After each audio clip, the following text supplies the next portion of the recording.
অর্থমন্ত্রী প্রধানমন্ত্রী মীর সাদিক ইংরেজদের সাথে ষড়যন্ত্রে লিপ্ত হয়েছিল ভিতরে ভিতরে। সেই ষড়যন্ত্রে টিপু সুলতান নিহত হলো। গোটা হায়দ্রাবাদ বিশাল তার রাজ্য সাম্রাজ্য ইংরেজদের দখলে, তারপর হিন্দুদের দখলে চলে গেল। মুসলিমরা যখন বেঈমানি করে মুনাফিকি করে তখন বাদ বাকি মুসলিমদের এত বড় সর্বনাশ হয়।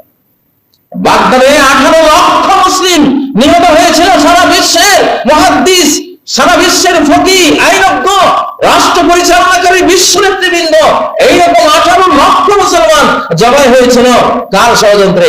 এই আওয়ামী ফ্যাসিবাদীদের মতো দুই ফ্যাসিবাদী, ইবনুল আলকামি আর নাসিরউদ্দিন তুসি, এই দুইটা হালাকু খানকে বলেছিল হামলা করো, আমরা আছি তোমার সাথে।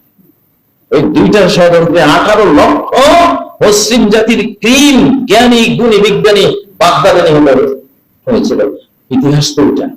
সেই ইতিহাস কথা বলে গত রাত আজকের রাতের মতো কত মিল দুটো রাতে, কত মিল থাকে ইতিহাসে।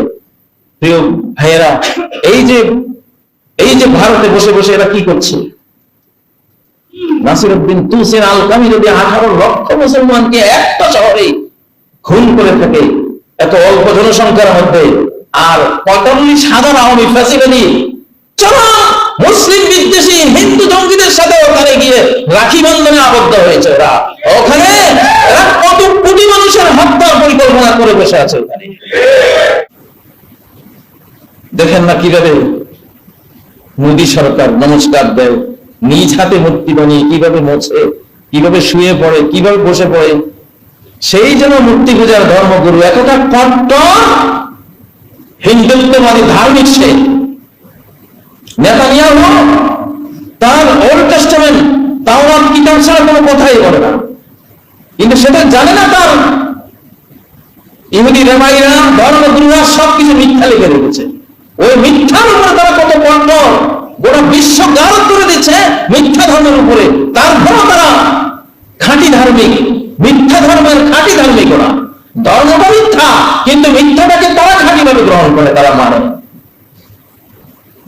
আজকে খ্রিস্টানরাও খাঁটি খ্রিস্টান, তারা বাইবেল মেনে চলে। ক্রুশের যুদ্ধ বুশ ঘোষণা করেছিল, এটা দ্বিতীয় ক্রুসেড, এটা ধর্মযুদ্ধ। সিঁদুর পরিয়ে অপারেশন সিঁদুর, এটা তো সিঁদুর একটা ধর্মীয় সিম্বল। মোদী অপারেশন সিঁদুর নাম দিয়ে ইসলামের বিরুদ্ধে যুদ্ধ ঘোষণা করেছে, এটা ধর্মযুদ্ধ।